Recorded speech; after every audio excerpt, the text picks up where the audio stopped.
Family, welcome to another episode of Financial Freedom. God, I love that intro.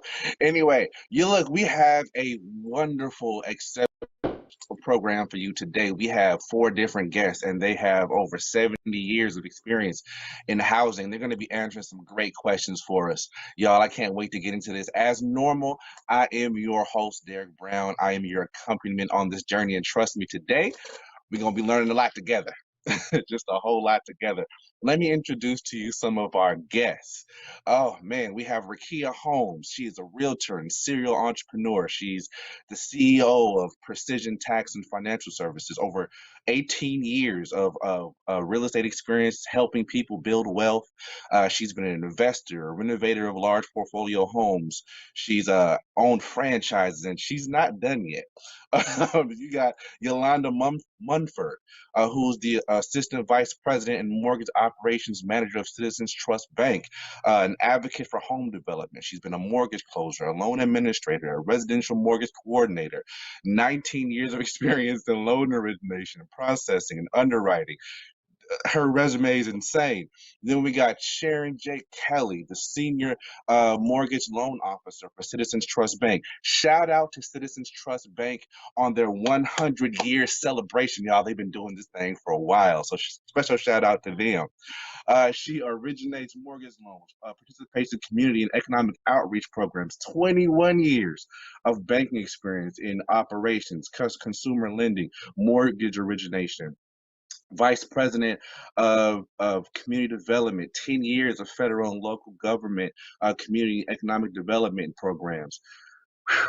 I got one more, hang in there. Christopher Stewart, the founder and owner of Stone Oak Mortgage, himself over 20 years of experience. His business is also committed to community and volunteer work and providing financial assistance to nonprofit organizations. Whew. Let me tell you something. This entire panel is insane right now. So let me say thank you in advance for for tuning in, because you about to get some gems today. There's some wisdom on this panel. You know, this whole thing started March 19th, 2020, and we went from one show to over 35 shows with a few views to over 45 million views around the world. So let me just say thank you for that, and thank you for tuning in. Like, share, subscribe. Remember, you can find us on the handle at The Hope TV. One word, all caps, at The Hope TV. Ladies and gentlemen, let's get into it. Good morning. Hello. Good Thank morning, you for y'all. having Thank us. you. Good morning. Yes, definitely, Pleasure. definitely. Thank you so much for being here. I know that time is valuable, and you all have taken your time to come and speak with me today. Special shout out to Pastor Mel Smith at the House of Hope Atlanta for helping assemble this panel, and that was so awesome of him. He also does work with the Social Justice Ministry, so I want to say thank you to him as well. Yes. Yo, this is wow. Yeah, this is wow. Okay, so let's dig right in. There's a lot going on right now. There's a lot of things happening in the news, in the media, and I'm curious about how these things may affect home buying. I know that in many ways, some people tend to panic, do things in a panic, and I would think that real estate and home buying and owning a home sometimes may be no different. We just had the trial of Derek Chauvin. We had another young lady shot and killed in Ohio. Let me ask you, is there a particular way that fear influences home buying? That's for anybody. I would say I'll start. definitely. Okay. Okay, go ahead, Chris. We're gonna go later. Nope, Sharon, go ahead. Nope, go ahead, Sharon. Thanks, Chris. I would definitely say fear influences home buying just as much as, believe it or not, COVID has a strong influence. But fear, because people are already somewhat intimidated about the process that they're going to have to go through. How's it going to work? So, yes, and the fear of other things surrounding or impacting that makes it even more tremendous for an individual that's about to embark on this journey. Absolutely. Got you. Mr. Definitely. And Stewart? just to add a simple, the fear of losing out as interest rates have dropped. A lot of times homeowners might think I might lose out, so I need to get a home right now as rates are lower.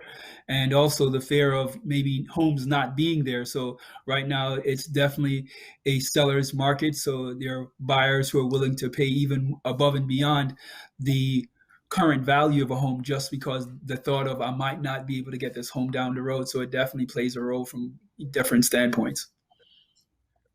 Got you. Let me Absolutely. ask you this because you brought up a couple of good terms. You mentioned the idea of a seller's market. You mentioned the idea of real estate being finite, pretty much. What creates a seller's market, and what is it that we should be aware of as we're looking at potentially buying a home? Rakia? Well, it's definitely a seller's market, and basically it's more demand than there is supply. Home prices are up Okay. about 15.8% nationwide. We have an Wow. extreme shortage. Days on market are literally hours versus days. So Wow. it's a great time as a seller to be able to sell your home because buyers are doing unprecedented things. For my Mm, buyers to secure a lot of these homes with the multiple offers that are being there. We have to be very creative, very strategic. That is the reason why you want to have a professional realtor um, that knows what they're doing, that has negotiating skills, that will be able to present the best offer to the seller so that you will have, an advantage to be able to win out on a bid. Let me ask you all this because I feel like this is being brought up in in other words.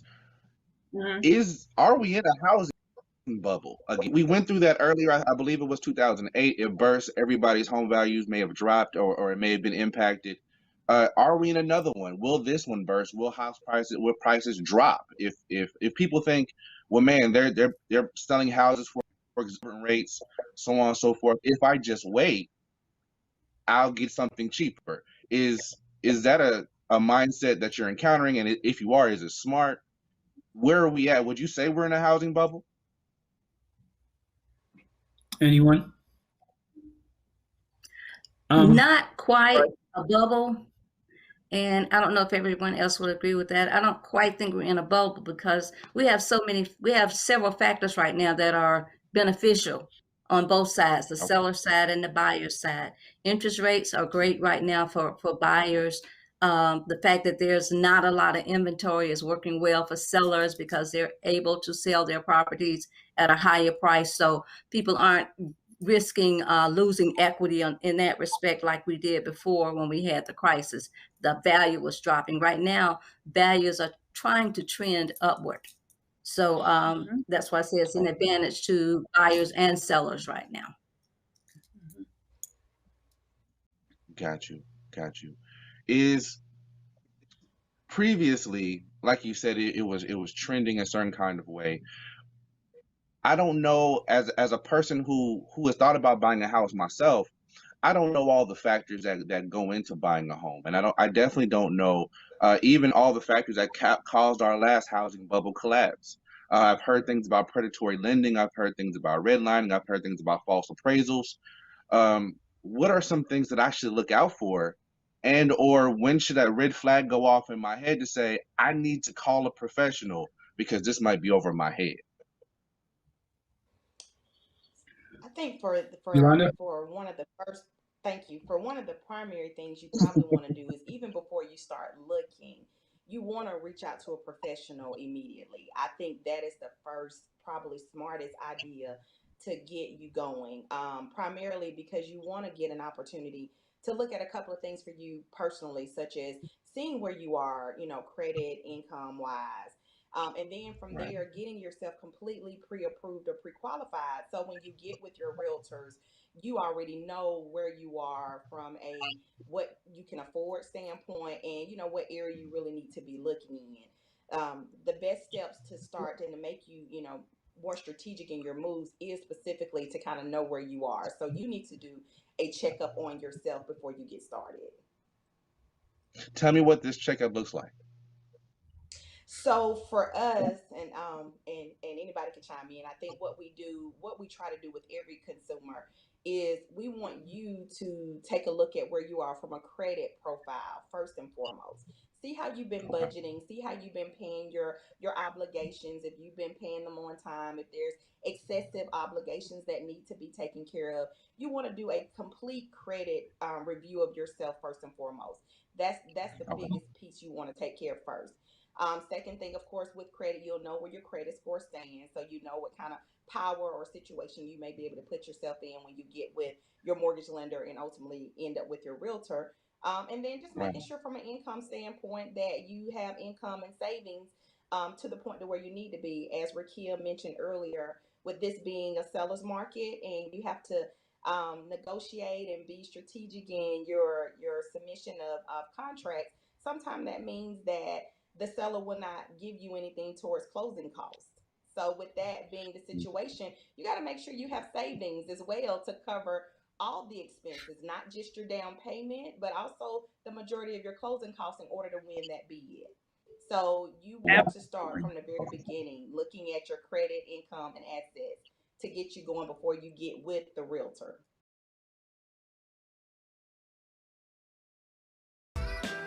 We are talking about pioneer women and women who are blazing the path for all of us. I started this campaign with a prayer and a plan, and I just worked that plan. God saw fit to predestine me for this position.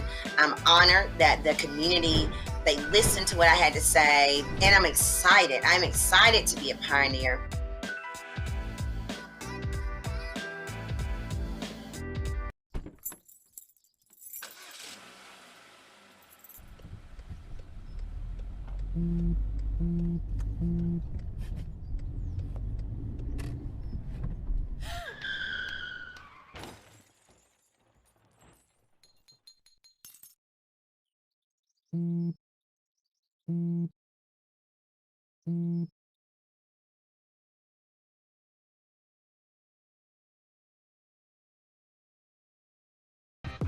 I work in the #1 cable news network in the #1 market in the nation, and I'm the only full-time African American woman in my newsroom. Being inspired is really saying that at the end of the day, no matter what's happening in my world or around me, it's bigger than me.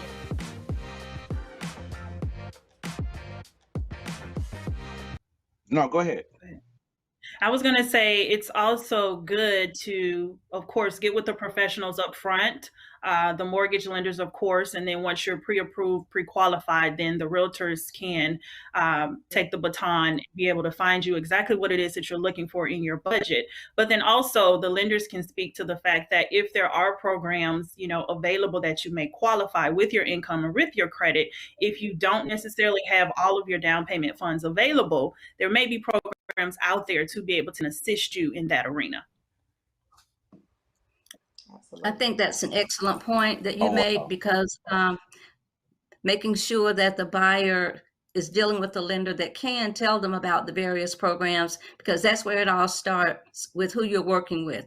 If you're working with a lender that can provide down payment assistance to assist you with your out-of-pocket costs, that's very important. And normally lenders have that kind of information, and they need to know to find a lender that's participating in a program that's applicable to their needs, whether that program will work for Atlanta or DeKalb County or statewide, or if it's a program that I have to be in a specific area. So there are a lot of pieces that have to fall into place on the front end with that buyer. So working with a professional is critical.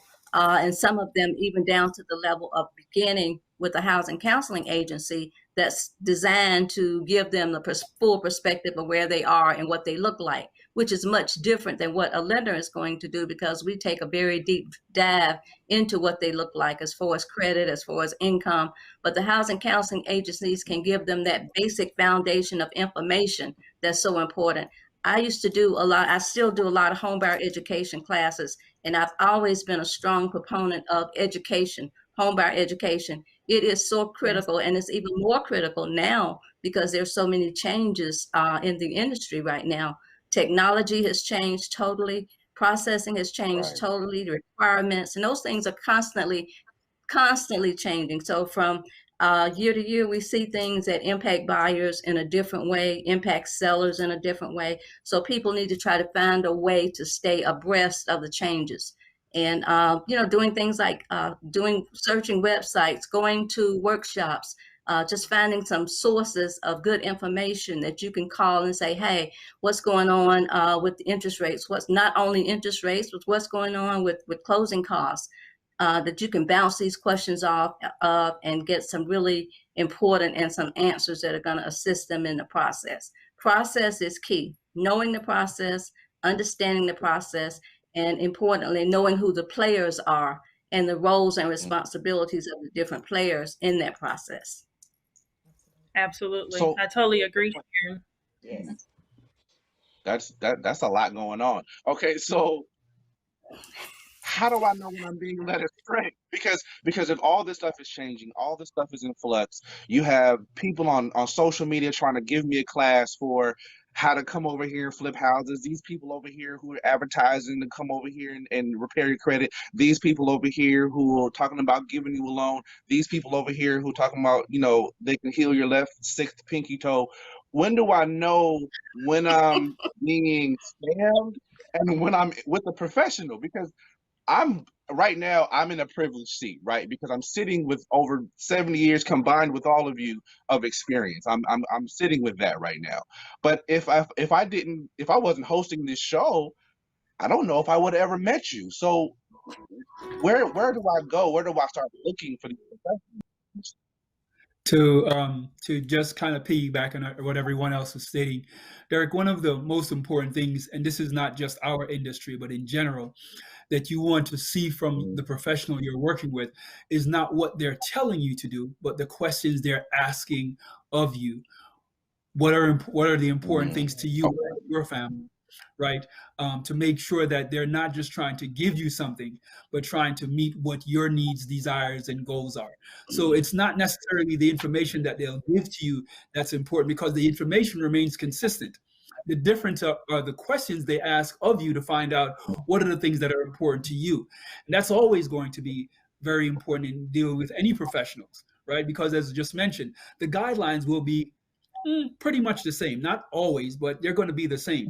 But what will be different is what your needs, goals, desires, and wants are. So if they're not asking you those questions, trying to educate you, to empower you to make the best decision, then that's going to be a telling tale that this individual is not trying to help you to accomplish your goal. They're just trying to accomplish whatever their objectives are.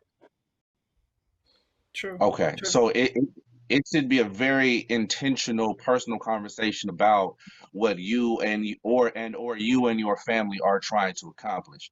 If they're more 100%. busy trying to sell you a service, then I may want to reassess if I want to deal with this person.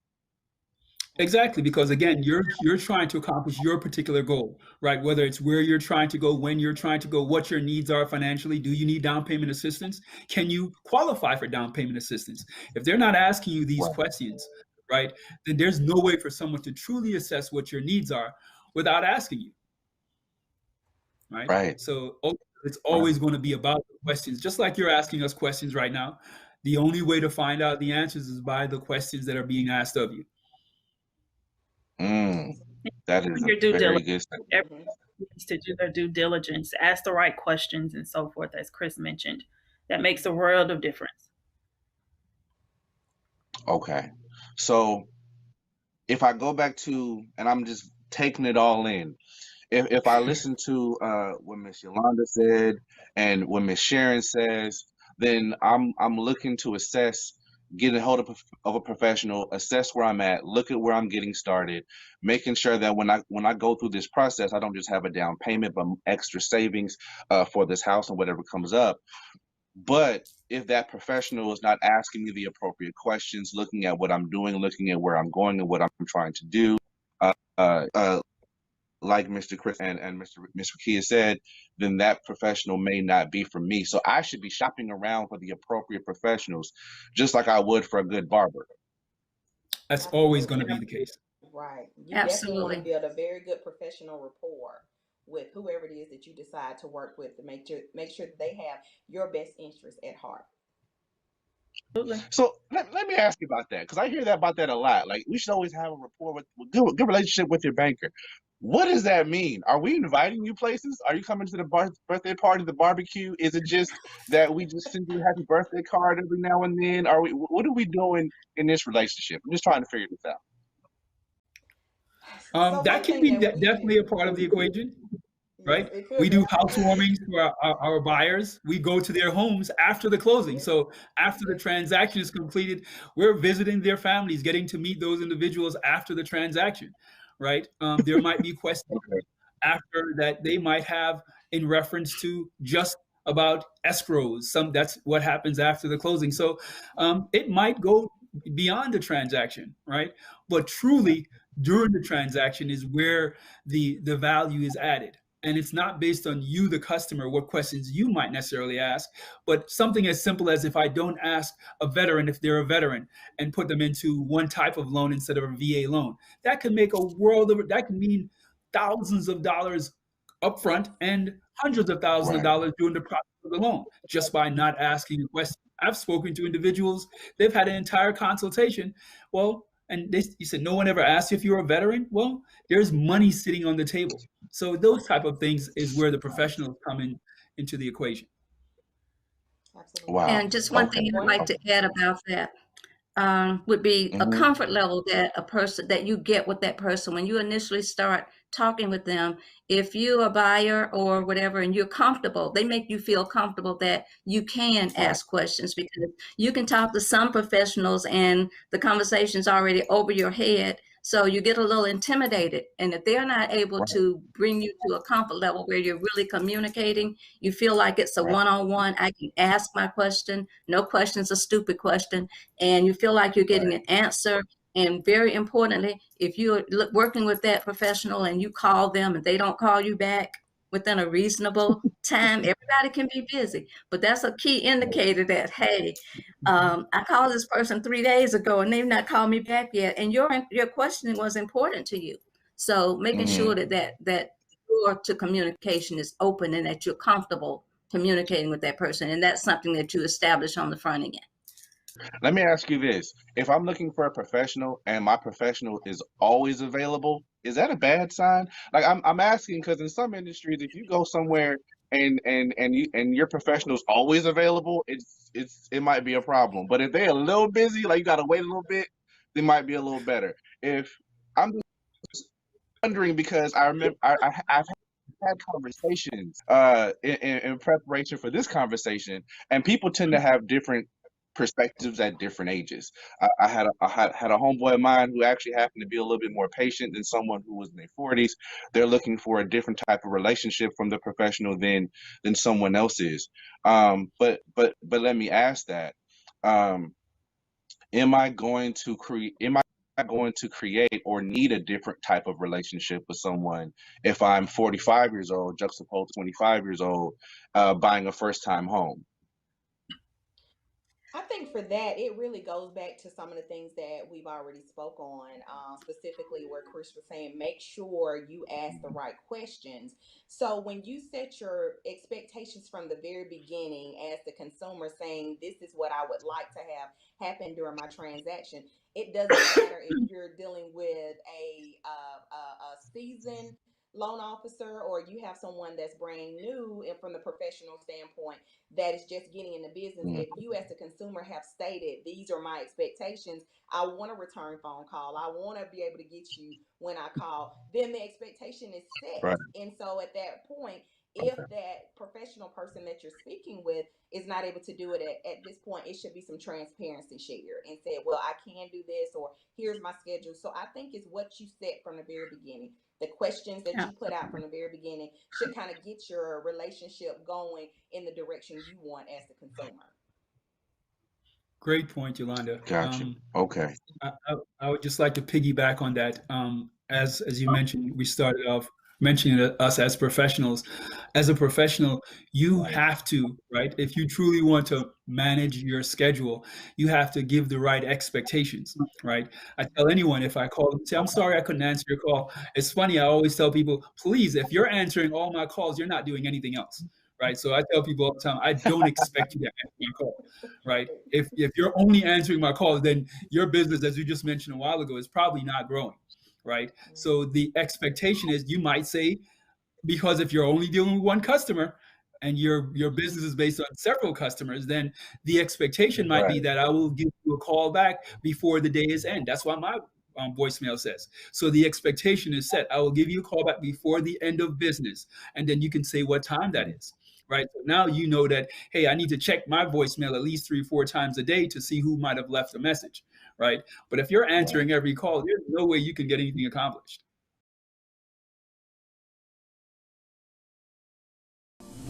I have went through the trenches to understanding of dancing with darkness, to realizing that I had to be broken to be a light. Outside of the titles, outside of the responsibilities, what I owe God is everything. And so I speak from a solid foundation of knowing that I'm not my past circumstances, I'm not my past situations, I'm not my trauma, but I am who He's called me to be.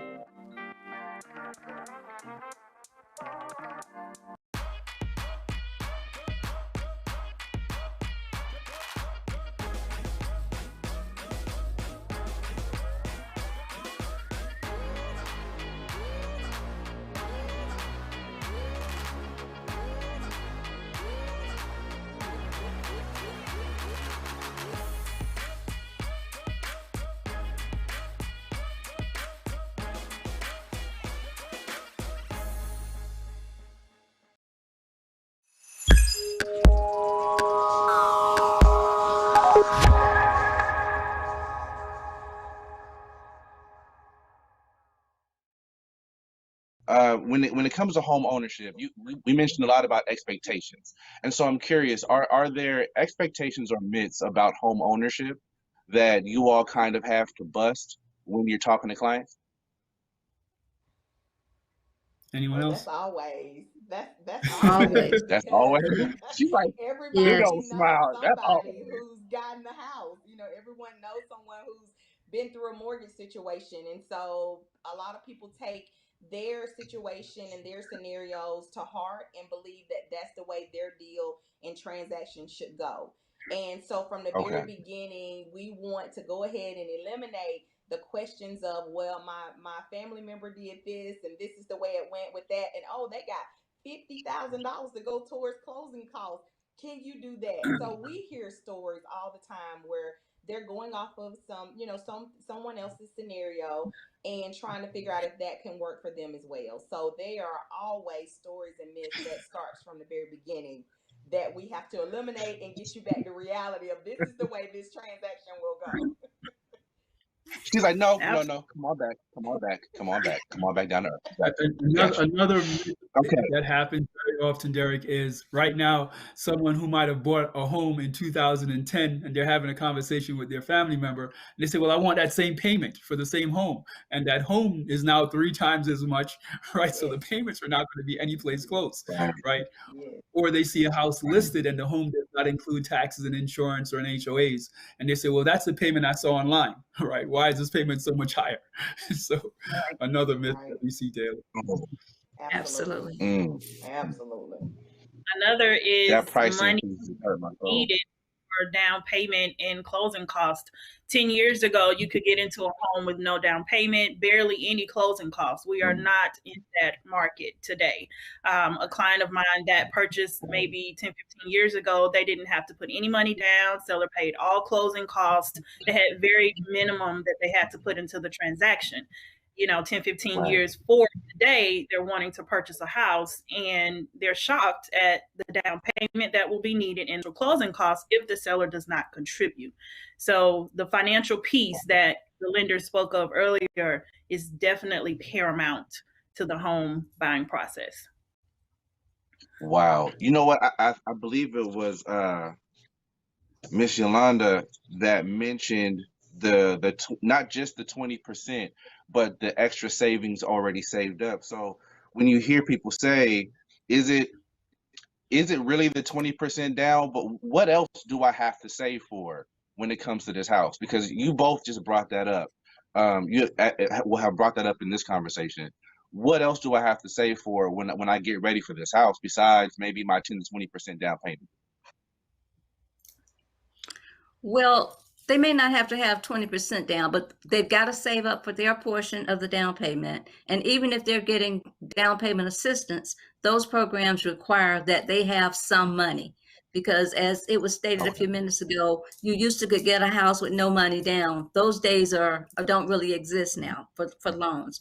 They also have to save for the things that they've got to spend. They've got to put down earnest money. They need money for their appraisal, for their home inspection. So that's money out of pocket costs that they're going to need to come up with. They're going to need money now. Underwriters and system is now calling for back to the days where buyers have to have reserves. Reserves are money that they've got to have access to, that they may not spend it they're not going to spend it in the transaction, but we need to see that they have those reserves in the event something happens, they have some fallback. So that's a part of money that they need to save for if they don't have a 401k or a pension plan or a retirement plan where they're accruing money, and those plans will allow them to do a hardship withdrawal. That's great. And we tell people you don't have to draw the money out, but you need to be able to show that you have it. So if you're working every day, that's a source of savings that's going to automatically be there that can help you when you get ready to go through this process. But yes, there are definitely some things they've got to have money up front for, or the transaction won't take on any legs. If they come to the table with no money, we're kind of at a standstill. So if the money is still, so are we. That's what's going on. So let me ask you this, and I'm gonna ask you one of these questions I would see on some of the most hated Instagram pages I always see. Are there any secret costs to home ownership that any others that we should know about? Secret costs. Secret costs. Maybe costs that are not. Yeah, they always do that. Like when well, they gotta be real secrets. Well, everything, all the legitimate costs are disclosed because the rules of disclosure now are so important. So if it's not disclosed, then it must be a secret cost.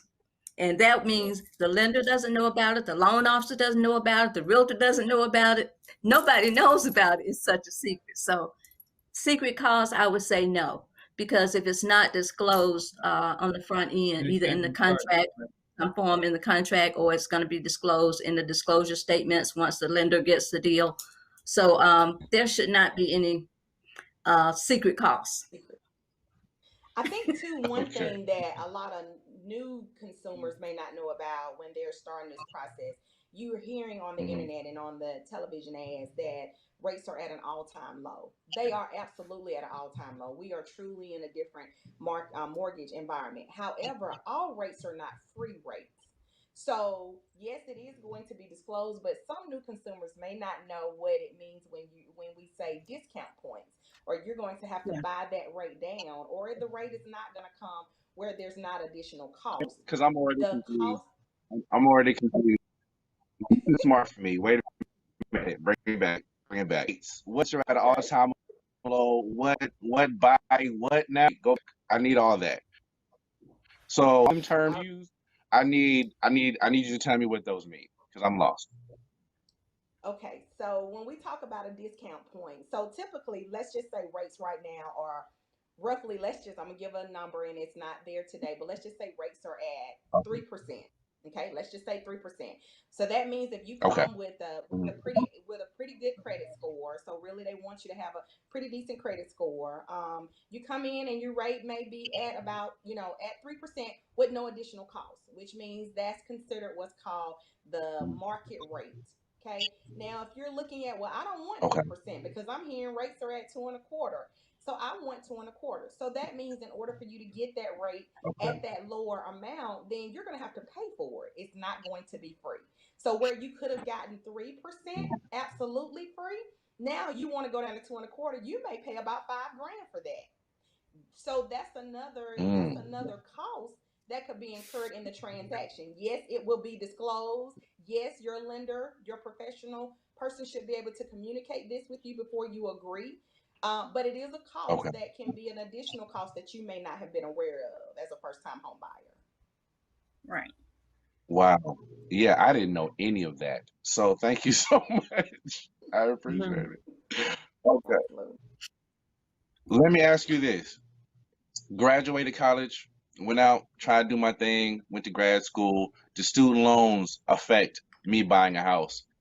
Plus or negative? Is it a good or a bad thing to have student loans? If I pay them on time, if I miss one back, when I had to give up a kidney in order to make it through school, like what how do student loans affect my home buying? If I might take this one very profoundly, right? And and, and so I would also say this that this is going back to the professional aspect, right? Because we spoke about something Okay, about your professional being knowledgeable about the industry. Um, right. Things changed significantly back in 2019 with student loans, right? What you Hmm. used to be able to do totally change, and it changes every year. Where the types of loans, their guideline changes. So going back to that professional, if the professional doesn't know the guidelines, then they'll tell you something that's wrong. Without calling out names, we work with several different investors, and one of the underwriters, and this is the person that makes the final decision on a loan, right, gave me a Okay. finding that said what I could not do with a student loan, right? And the reason that I knew what I could do is that every year I go to the underwriters class, right? There's a class that they Mm, have for underwriters every single year. And it was almost maybe 3 or 6 months after this new guidelines have come, it came out already. And the underwriter told me, no, it couldn't be done.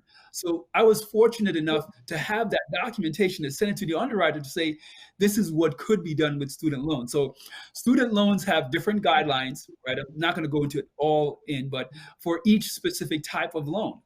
For an FHA okay. loan, for a USDA loan, for a conventional loan, for a VA loan, they all have specific guidelines. And if you, as the loan officer, does not know the guidelines, you can tell someone that a loan cannot be done.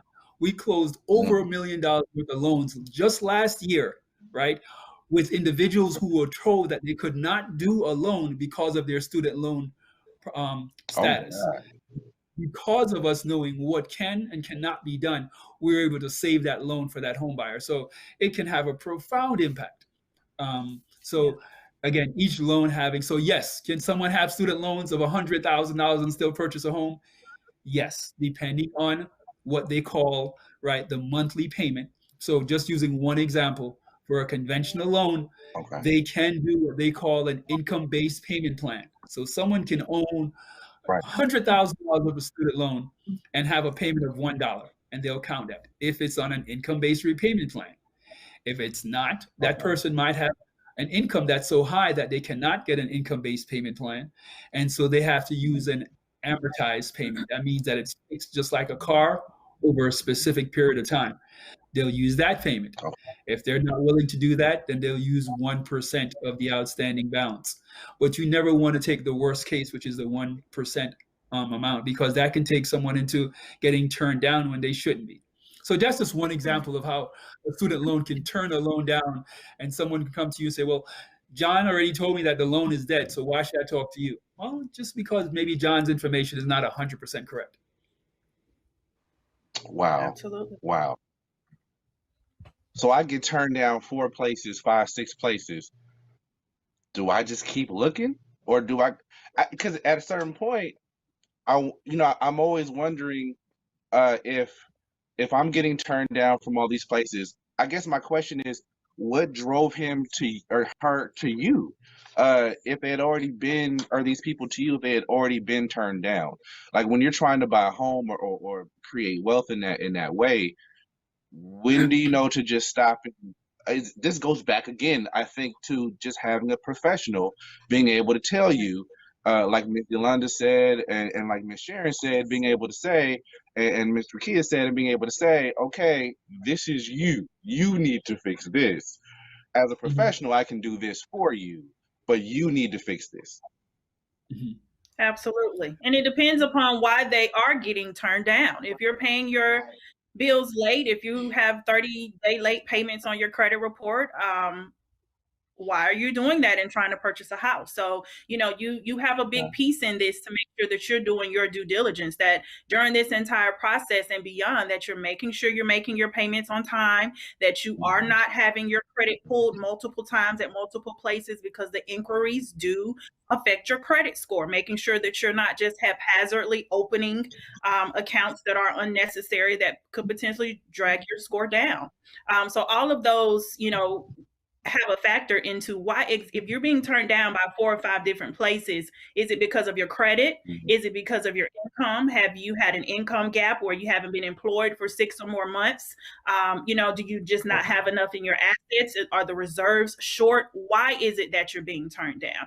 If it pertains to a student loan where there could be an income-based payment plan brought into the equation that would allow you to qualify, whereas the other lenders did not consider that, then potentially, as Mr. Stewart stated, okay, now we're in the playing field where you could potentially be approved. And I've seen that before. Chris has seen it before. Yolanda shared, we've seen it before, where if you just make an adjustment, maybe where another lender did not suggest those items, it could put you back into a position of being able to be pre-qualified. But you have to do your due diligence. Absolutely. Right. And Absolutely. So, that's where it comes back wow, to that's the a lot. question that they're So, asking. Hmm. That's where the questions say that that are Correct. again, asked. Mr. Stewart. That's why the questions that are asked to the potential homeowner becomes important, right? What is this payment? Okay. Is it an income-based payment? Is it an amortized payment? Right? It can, as Rakia just said a while ago, it can be something as simple as, right? A loan goes to a builder. You were the initial person that had gotten the loan approved already. The builder reviews it and say, Mhm. well, this loan is turned down. The loan, though, might just require you to take off one of the borrowers, right? So it's might be something as simple as that. A husband and wife came to you and they said, we want to purchase a home.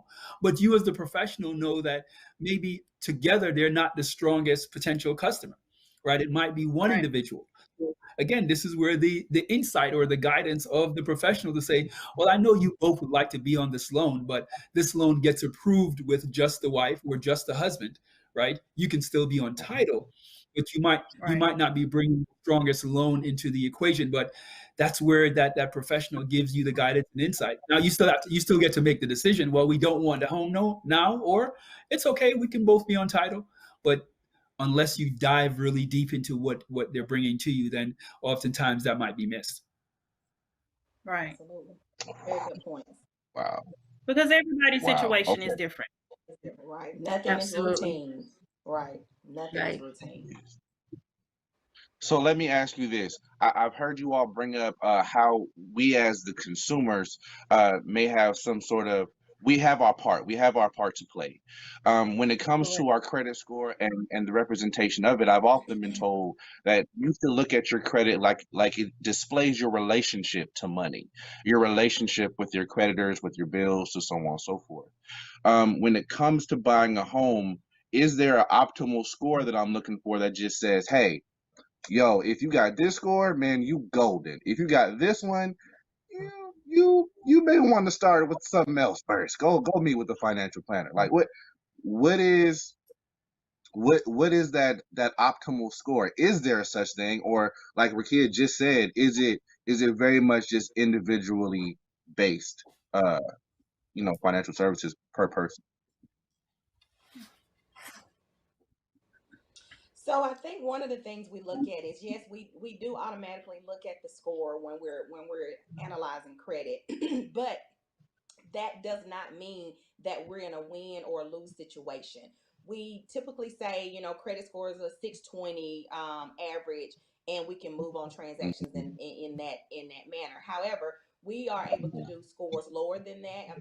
But what we also look at when we're looking at the credit score, we're looking at the trade line, we're looking at the credit liability, we're looking at the pay history, we're looking at various other things on the credit report besides just the credit score. Because we can see Okay. someone with a 620 and say, okay, looks like you may be doable. We can move forward with your transaction.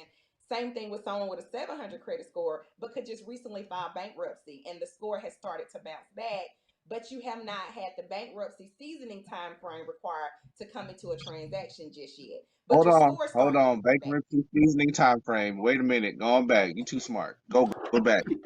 That Bankruptcy means she's seasoning time frame cooking the is bankruptcy, what? Derek. Seasoning cooking, that she's cooking the bankruptcy. No, I'm joking.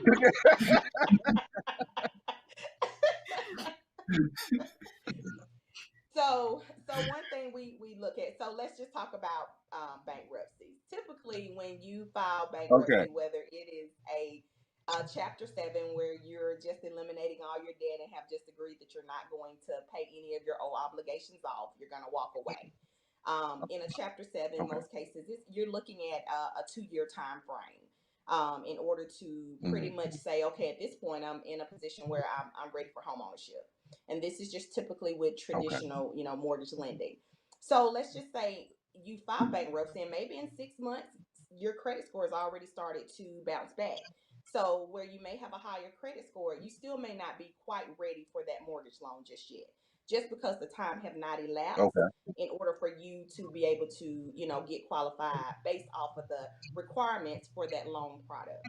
So we say, Okay. yes, we do look at the credit score, and that definitely is a very important factor. However, that's not the only factor.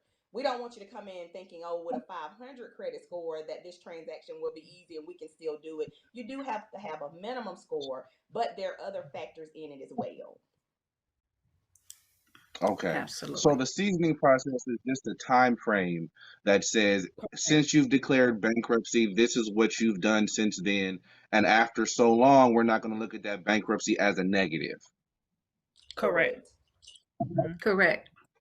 Because you're showing signs of recovery. And that's what Yes, we're ma'am. looking for. Once the bankruptcy's been filed, a person needs to recover. So that during that seasoning period, they should be recovering from that as far as their credit is concerned. And we'll be able to tell that on the credit report because we'll either see some new accounts being opened Mhm. and how they're using Right. those accounts. They're establishing some good payment history again. So, that's the seasoning process tells us a lot about that client.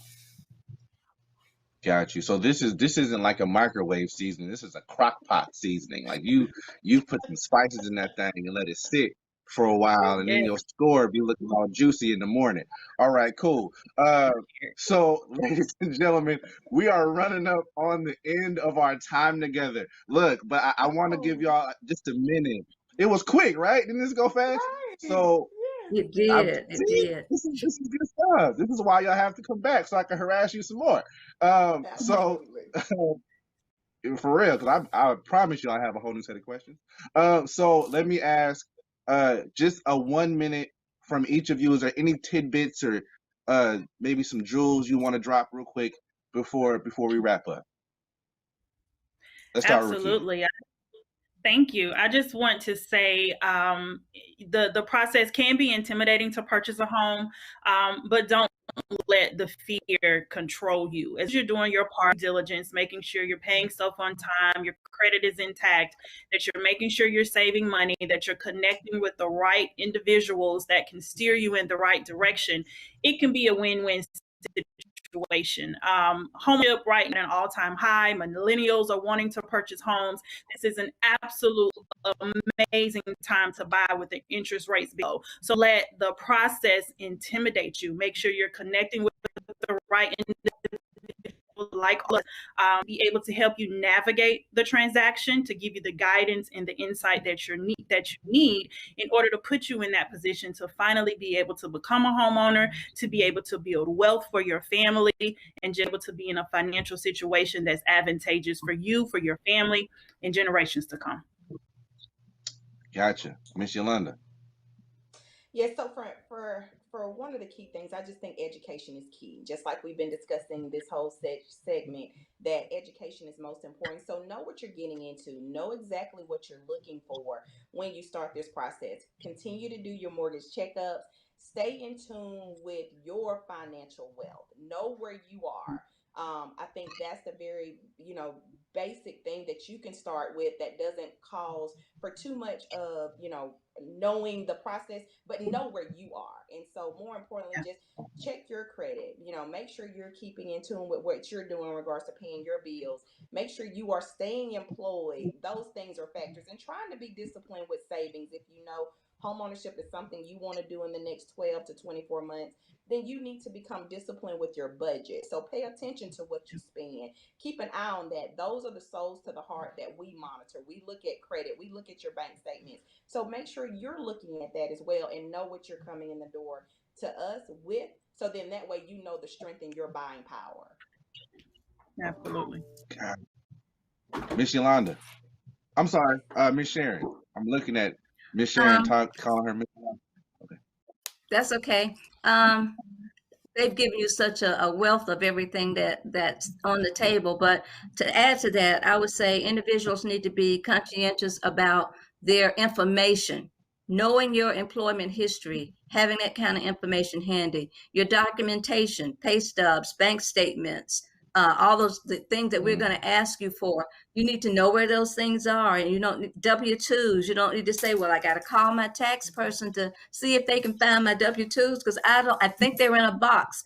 But if you, as Yolanda said, if you're thinking about going through the process, preparation for yourself, we can't do that as lenders. When we ask for documentation, we need that documentation. And if you don't have a clue where it is, and you give it to us and it's all upside down, the ends are cut off and all those kind of things, the industry today won't accept that bad documentation. And one other thing, cell phones documentation, submitting documentation over the cell phone is a no-no. And I know we all do it because we got so many apps and that kind of thing, but people need to actually be able to have access to, they need to have access to where they can submit their documentation. They can scan or they can fax properly. So that can hold the process up. It can cause you to get behind in your contract period, run out of your due diligence period because your lender is waiting on documentation that you have, but you have a problem getting it to them. So being responsive on that buyer side is key, being able to be responsive. Yes. Sir? Thank you very much for the opportunity to speak on home ownership. It was truly a pleasure. I would definitely say that I'm going to leave you with 3 letters that for someone who is a first-time home buyer or is going back into purchasing already, that we use every customer we speak with in an initial consultation. And we use it a little in a funny way. We said, listen, the 3 things that you want to remember, if it's easy to remember, is the letter CIA. Nothing to do with our federal government, but it's credit, income, and assets, right? That's all the loan is composed of. And for us as professionals, I think the more we can simplify the process for the homeowner, as Rakia said, to let it not be so daunting, then that individual can become a lot better prepared for the process. So remember those 3 letters, CIA. Find a professional that, as Yolanda mentioned as well, that's truly going to be interested in your well-being. What is it that you're trying to accomplish? Asking you the right questions so that the right questions allow them to empower you to make the best decision for yourself, and they're not trying to make the decision for you. So again, thanks for the opportunity with these amazing professionals today. And it's been a pleasure. Y'all have blessed me. So real quick, y'all, tell us where we can find you so I can come and beg you to save me. We can find you. Our viewers can find you. Where can we find y'all at? Real quick. For me, Citizens Trust Bank, we're at. Go ahead. I'm sorry. This is my fault. Sorry. Miss Sharon, you go first. Thank you. For Citizens Trust Bank, you can connect with us very easy. www.ctbconnect.com. And we're also on Facebook. So is that for Instagram, you and Miss Yolanda? Yes, Facebook. Oh, you everywhere, Miss Yolanda. Okay. Yes. Facebook, Instagram, and where else? And Twitter as well. Yolanda Munford. That's where we're going to come find you. Okay, you everywhere. All right. Rakia, what about you? For me, it is online, www.soldbyrakia.com. That's SOLDBYRIKKIA.com.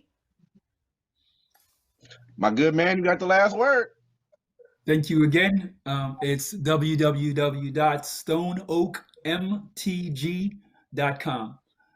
And you can find us Goodness there. gracious. We're always here for, to help that individual who needs some guidance and insight.